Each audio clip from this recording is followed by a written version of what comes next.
History! Hey there, and welcome to Waifu History, where pronouns don't mean dick. I'm Belle, your history sensei.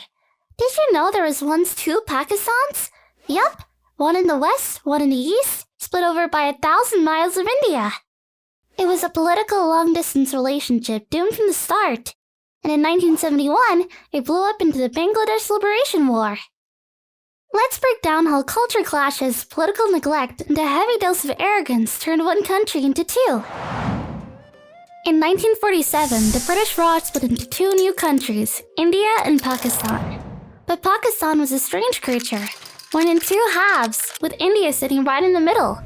To the west, the political and military hub, West Pakistan. To the east, the densely populated homeland of the Bengali people, East Pakistan, the place we now call Bangladesh. Imagine your country's two halves so far apart, you need to cross another country just to visit the other side. Yeah, not exactly a recipe for unity. From the start, the gap was more than just geography. West Pakistan held the political power, the military, the industries. East Pakistan had the numbers, more than half the population, but barely any say in its own future. And if you're thinking, well, at least they shared a culture, nope. Different language, different traditions, even the food. The West Pakistanis viewed the Bengalis in the East as gentle, poetic, and sentimental, while the West saw themselves as strong, disciplined, and destined to lead. To many in the West, this meant Bengalis were unfit to defend or govern the nation. And then came a decision that would ignite passions across the East, a decision announced by none other than Muhammad Ali Jinnah himself. Let me tell you, leave no doubt, that his state language of Pakistan is going to be Urdu and no other language. And the Bengalis weren't having it.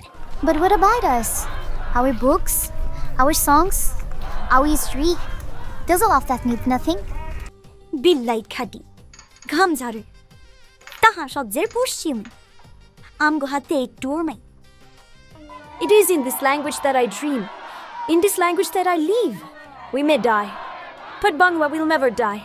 Never. In 1952, students in Dhaka protested to defend the Bengali language. Police opened fire, killing several. The language movement became a symbol of resistance, and resentment only deepened. When your own government tells you your language is worthless, people remember. Fast forward to 1970. The Awami League, led by Sheikh Mujibur Rahman, wins a general election in a landslide, almost all from East Pakistan. By the rules, Mujib should have been prime minister, but the ruling elite in the West, led by General Yahya Khan, stalled and schemed. They didn't like the idea of East Pakistan calling the shots. Shocking, right? Even Zulfikar Ali Bhutto, the man who lost the election, refused to attend the new assembly, warning West Pakistani politicians that those who went to Dhaka would have their legs broken. President Yahya Khan reportedly told his officers, "Don't worry, we will not allow these black bastards to rule over us." A slur spat his policy, not just prejudice. It set the tone for the campaign that followed. One echoed in Lieutenant General A.A.K. Niazi's chilling boast that his forces would change the race of these Bengalis. हम ये काले हरामियों को हम पर हुकूमत करने दे. Together, those words revealed not just the brutality of the mission, but the mindset that drove it. The belief that an entire people could be subjugated, reshaped, or erased. This is most unfortunate. We cannot tolerate any more of this system. You know the people are behind me. They obey my orders, not their orders. Legally, I am the authority because the people have protected me. But I can tell you one thing. Nobody should play with the fire. Nobody can suppress 70 million people. You don't think the people will blame you if they suffer? Why do you say that people would blame me? Don't you ever see? My people loves me and I love them. Been spending most of their lives living in a gangster's paradise. They've been spending most of their lives living in a gangster's paradise. When negotiations collapsed in March, Yahya handed the job to General Tika Khan, soon named the Butcher of Bengal. His orders were simple: break the Awami League, silence Dhaka, and crush Bengali resistance before it could rise. On the night of March 25th, 1971, Operation Searchlight began. The army hit Dhaka hard. Political leaders, students, activists, anyone who might resist. Thousands were killed in a single night. And with that, there was no going back. The war for Bangladesh had begun. East Pakistan wasn't just angry, it was an open revolt. Sheikh Mujibur Rahman was arrested and flown to West Pakistan, but his allies escaped across the border into India, forming a provisional government in exile.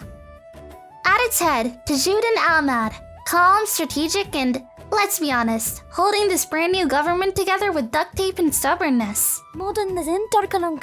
And then there was Ziaur Rahman, major in the army, switched sides early and declared Bangladesh's independence over the radio. Imagine hearing that in the middle of the chaos. Yeah, by the way, we're our own country now. The Mukti Bahini, Bengali guerrilla fighters, began hitting the Pakistani army in lightning raids. Trained and supplied by India, they made life miserable for occupying forces.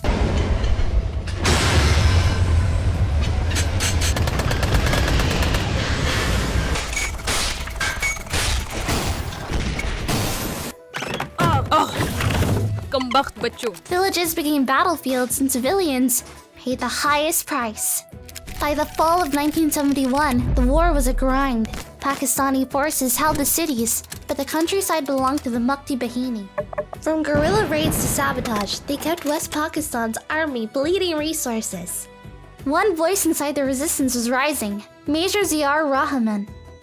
Broadcasting from a captured radio station months earlier, he was now organizing fighters, slipping through rivers and forests, and turning hit-and-run strikes into coordinated offensives. The refugees crisis exploded. Millions fled into India, and here's where another major player steps onto the stage, Indira Gandhi, Prime Minister of India. At first, she played it cool, training guerrillas, giving sanctuary, but holding back from outright war. India had its own problems, and nobody wants to look like the aggressor. But as the refugee camps swelled and Pakistan's atrocities mounted, she turned from careful politician to queenmaker. She toured world capitals, showing photographs, giving speeches, publicly. It was about humanity. Privately, she also saw a chance to permanently weaken Pakistan. By December 1971, the tension snapped. The Pakistani Air Force struck Indian bases, hoping to knock them out. Bad move. India launched a full-scale invasion on both fronts, east and west. In the east, it was a sprint. Indian troops in the Mukti Bahini pushed towards Dhaka with shocking speed.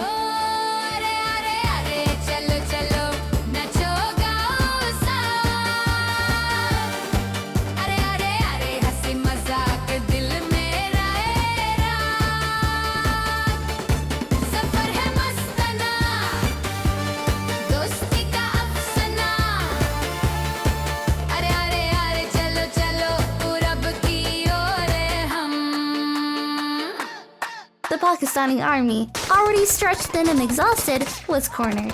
The war in the east was almost over. Bangladesh's freedom just days away. But far out in the Indian Ocean, a shadow moved across the waves. The United States, under President Nixon, had dispatched the USS Enterprise. No, not that one.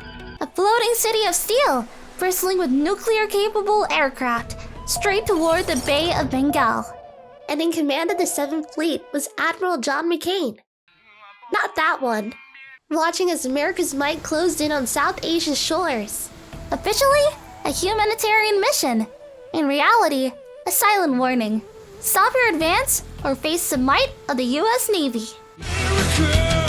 But India was not alone. The Soviet Union had its own interests in the region, and their own nuclear arsenal. From Vladivostok, the Soviet Pacific Fleet steamed south, their submarines tracking the Enterprise's every move. The sea had become a chessboard, and the next move could decide far more than the fate of Bangladesh. It wasn't just a military collapse for West Pakistan. It was the moment the map of South Asia changed forever. By mid-December, the war was over in all but name. Indian armor rolled down the highways, Mukti Bahini columns secured the streets, and Pakistani units were running out of food, ammunition, and hope. December 16, 1971, General A.K. Nayati, commander of Pakistani forces in the east, signed the instrument to surrender in Dhaka's racecourse. 93,000 Pakistani troops laid down their arms, the largest capitulation since World War II. Oh, well, I guess that's the end of that. Наша миссия выполнена. Сейчас у меня другие задачи. Sheikh Mujibur Rahman, still imprisoned in West Pakistan, would return to a new nation. Tajuddin Ahmad, the quiet strategist of the provisional government, stepped into the daylight as Bangladesh's first prime minister.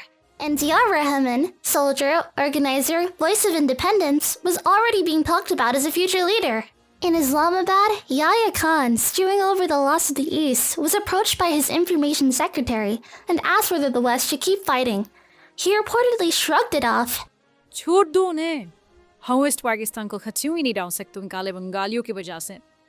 Soon after, he resigned in disgrace. His rule, marked by war and division, ended with Pakistan split in two. For Bangladesh, victory came at a terrible price. Millions displaced, hundreds of thousands dead. The scars of 1971 would run deep, etched into memory, poetry, and politics for generations. Pakistan had been a new country, stitched together by religion alone.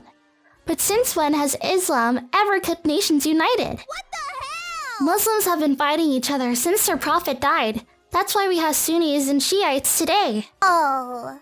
Even Sheikh Mujib, the face of independence, would not escape the storm. Just a few years later, most of his own people turned against him. He and almost his entire family were assassinated in 1975. And to this day, some Bengalis debate whether he was a national hero or simply an ambitious politician who split his country in two.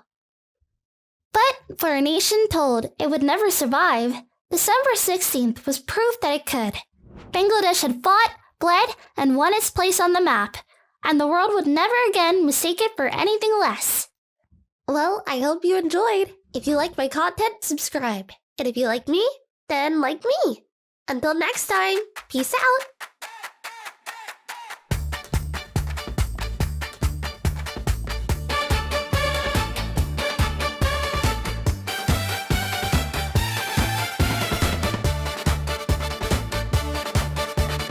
चलो चलो पूरब की ओर गाते गाते हम नदिया के पार नए शहर में नई दोस्ती का रंग न फिक्र है न डर है बस गुनगुनाए हम